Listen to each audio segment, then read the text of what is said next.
Hello and welcome to my channel. I am your English educator Pallavi with another chapter of NCERT class 9th.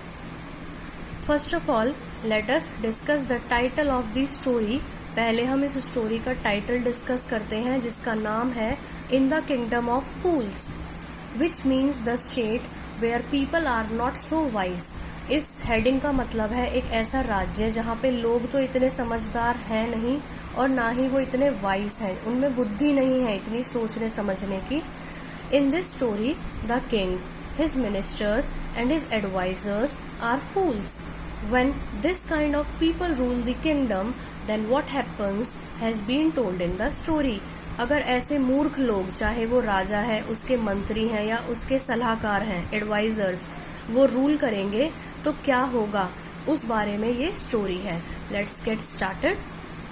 Kingdom of Fools is an amusing story describing beautifully the nature of behavior of foolish people. ये जो कहानी है ये बहुत ही beautifully describe करती है जो बेवकूफ़ लोग होते हैं उनके नेचर और उनके बिहेवियर के बारे में. Once there was a kingdom of fools. एक बेवकूफ़ों का राज्य था which was governed by an idiot king and stupid minister. जिसको कौन गवर्न करता था, एक पागल राजा और एक स्टूपिड मिनिस्टर. पागल इन द सेंस मेंटल नहीं, मतलब उसमें बुद्धि नहीं थी डिसीजंस लेने की. Since they were foolish, they ordered their people to work during the night and sleep during the day. अब जब वो बेवकूफ़ थे तो उन्होंने अपने राज्य के लोगों को ऑर्डर दिया कि वो रात के समय काम करें और दिन के समय वो सो जाएं. It was ordered if anyone disobeyed, he or she would surely be killed. और ऑर्डर दिया गया राजा के द्वारा कि अगर कोई इस ऑर्डर को नहीं मानेगा तो उसको मार दिया जाएगा. वन डे एक गुरु एंड हिज डिसिपल होता है जो उसका स्टूडेंट था, अराइव्ड इन द किंगडम. वो राज्य में आते हैं and found the city empty. अब दिन के समय तो सब सोते थे तो उनको वो सिटी खाली खाली लगा. However as the evening approached the city became full of activities. जैसे जैसे शाम हुई शहर में ना हलचल होने लगी, मतलब तरह तरह की एक्टिविटीज होने लगी. They went to a shop to buy some food and were amazed to find that the cost of everything was the same. वो एक दुकान पे जाते हैं कुछ सामान लेने के लिए, फूड लेने के लिए, और वो बहुत सरप्राइज होते हैं जब उन्हें पता लगता है कि वहाँ पे हर सामान का सिर्फ एक ही रेट है, एक ही कॉस्ट है. They bought so much food with just 1 rupee. उन्होंने 1 rupee से बहुत सारा खाना खरीदा. The Guru concluded that the city was full of fools. गुरु ने अपने शिष्य को बताया कि ये शहर तो पागलों वाला है. So he suggested to his disciple that they should leave it immediately. और उसने ये बोला कि हमें शहर को छोड़ के चले जाना चाहिए. But the disciple wanted to stay there and enjoy eating the cheap food. लेकिन वो तो सस्ता खाना खाना चाहता था और वो वहाँ रुकना चाहता था. But the Guru was determined. But गुरु ने ये फैसला लिया था कि वो शहर छोड़कर जाएंगे और डिसिपल को भी वार्न किया था कि वो सावधान रहे यहाँ के लोगों से, क्योंकि आगे जाके उसे ही प्रॉब्लम होगी इस किंगडम में. सून ही ग्रू फैट. अब उसे सस्ता खाना मिलता था तो वो खाता खाता मोटा हो गया बहुत.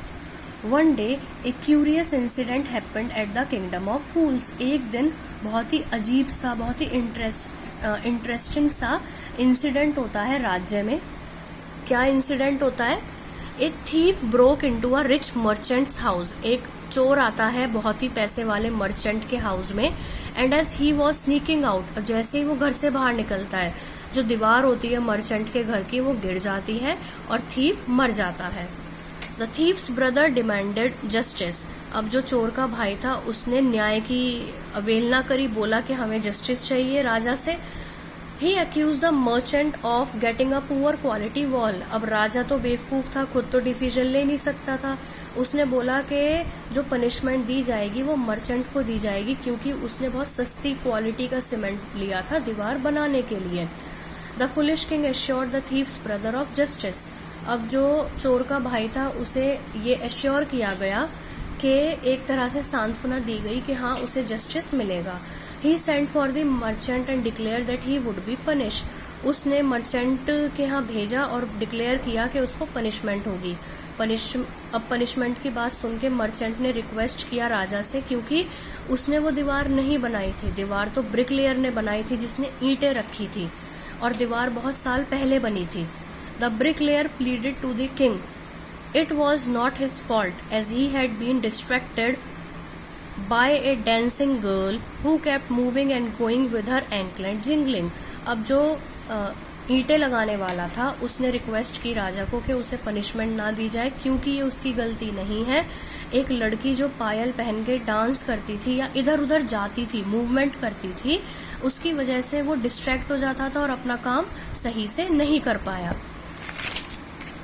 The dancing girl was called, अब जो वो लड़की थी पायल वाली, एंकलेट का मतलब होता है पायल और जिंगलिंग एक साउंड होता है पायल का। डांसिंग गर्ल को बुलाया गया।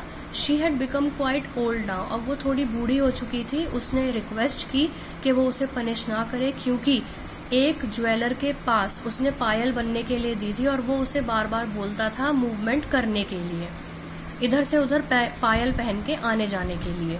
The goldsmith was called, अब उस सुनार को बुलाया गया, ज्वेलर को, and pass the blame on to the same, अब उसे ये दोषी ठहराया कि भाई चोर तुम्हारी वजह से मरा है। Whose house the wall had fallen, the king finally decided to punish the merchant, अब किंग ने फाइनली डिसाइड किया कि जो मर्चेंट है उसे वो सजा देंगे। तैयारियां की गई एग्जीक्यूशन की, फांसी की। अब जो फांसी का एग्जीक्यूशन स्टेक का मतलब होता है फांसी का फंदा, वो बनाया गया। But it was found the merchant was too thin, अब उसकी जो गर्दन थी वो उस फंदे के लिए बहुत पतली थी।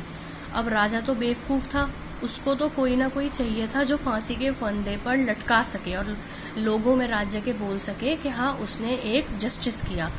Finally A fat man was found, finally court में एक मोटा आदमी दिखा, और जो वो मोटा आदमी था वो कोई और नहीं, उस गुरु का वो शिष्य था, स्टूडेंट था, डिसिपल था। He said he was innocent, अब शिष्य ने बोला कि वो मासूम है, उसकी कोई गलती नहीं है, लेकिन राजा ने कुछ नहीं सुना। The discipline then remembered his guru's words, अब डिसिप्लिन को अपने गुरु के वर्ड याद आए और उसने प्रे किया कि वो गुरु की मदद के लिए कोर्ट में आए। अब गुरु के पास पावर्स थी, उसे पता लगा कि उसका शिष्य मुसीबत में है, सो वो उसी राज्य में पहुंचा, बेवकूफों वाले राज्य में, उसकी मदद करने के लिए। उसने अपने डिसिपल के कान में कुछ बोला। अब गुरु और डिसिप्लिन ने राजा को कन्विंस किया कि जो भी पहला इंसान फांसी पे चढ़ाया जाएगा वो अगले जन्म में उस राज्य का राजा बनेगा, और जो दूसरे नंबर का इंसान फांसी पे चढ़ाया जाएगा वो नेक्स्ट बर्थ में मिनिस्टर बनेगा। अब जो राजा था वो बेवकूफ के साथ साथ लालची भी था, वो चाहता था कि अगले जन्म में वो ही राजा बने उस राज्य का।